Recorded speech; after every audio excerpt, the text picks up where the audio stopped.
Oke, tadi gue udah bicarain sekilas tentang UMPTN ya. Jadi terutama di ujian-ujian mandiri itu kan banyak yang apa ya tesnya macam-macam. Ada psikotes, ada TPA TBS, ada akademik. Nah intinya para PTN ini berusaha mencari dengan berbagai macam tes supaya yang kesaring benar-benar yang sesuai dengan kriteria mereka, gitu kan?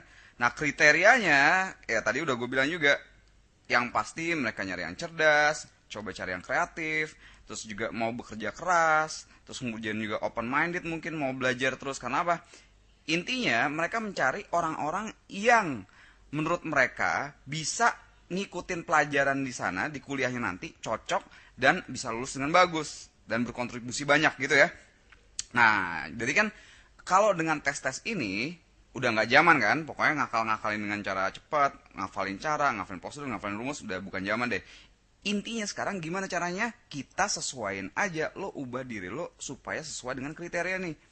Jadi targetnya supaya lulus, gimana caranya lo bisa berubah, atau kalau memang udah memenuhi kriterianya ya udah. Kalau belum, gimana caranya lo bisa memenuhi kriteria-kriteria ini. Nah, dengan memenuhi ini bisa lulus gitu kan? Jadi udah bukan zamannya yang lagi ngakalin. Nah, tapi jangan khawatir. Karena gini, sebenarnya yang namanya kecerdasan apa segala macam itu, ya jangan percaya kalau ini dibilang murni genetik doang. Oh enggak, jangan salah. Ya, namanya kecerdasan apa segala macam ini bisa dibangun. Oke, jadi jangan khawatir. Pengalaman IQ itu bisa naik. IQ gue pribadi tes SMP 114, waktu kuliah 160. Sepanjang jalan ini naik terus, dan bukan cuma gue doang. Banyak murid-murid gue mengalami hal ini. Ya, ada yang IQ-nya 89, terus kemudian proses dalam waktu setahun apa 2 tahun gue lupa. Akhirnya dia diterima di Informatika ITB dan berbagai macam cita-cita sukses lainnya. Ada anak IPS diterima di UI dan sebagainya.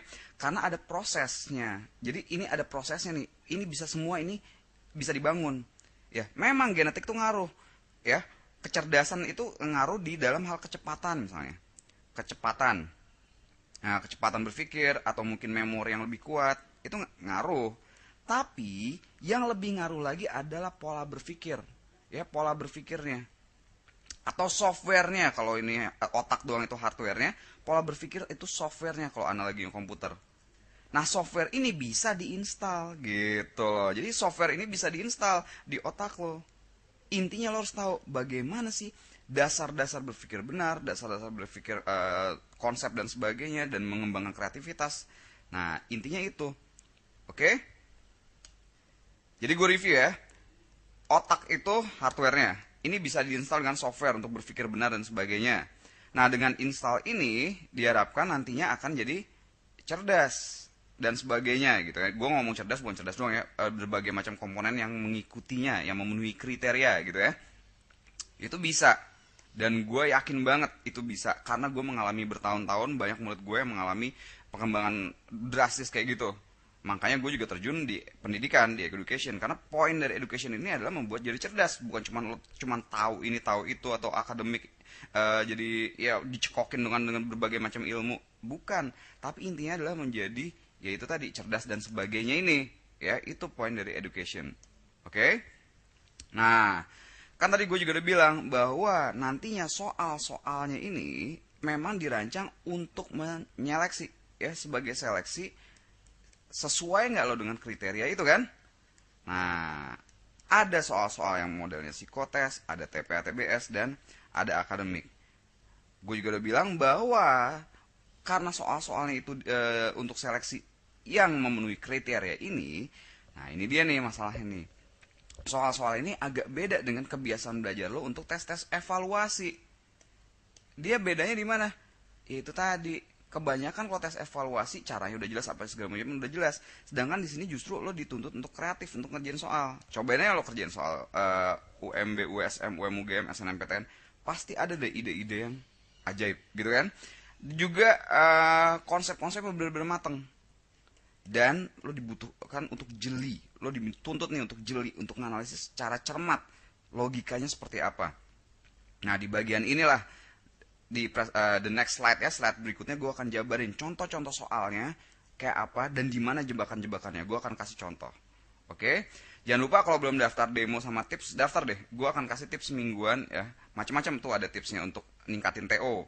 Gimana caranya ningkatin TO nih sampai 10 sampai 20% lah dalam waktu 1 sampai 2 bulan kalau yang kepepet nih, oke? Terus macam-macam gimana cara ngatasin malas, gimana cara bener-bener jago di suatu bidang. Terus juga contoh-contoh soal lain dan demo. Oh ya jangan lupa ada demo multimedia juga nih, ya. By the way, multimedia Zenius tuh ya gayanya kayak gini aja. Gaya kayak gini dibahas, kalau emang lo cocok nih kayak gini. Nah, ini banyak nih, ada 300 jam lebih lah, di 300 jam lebih nih di Expedia tuh.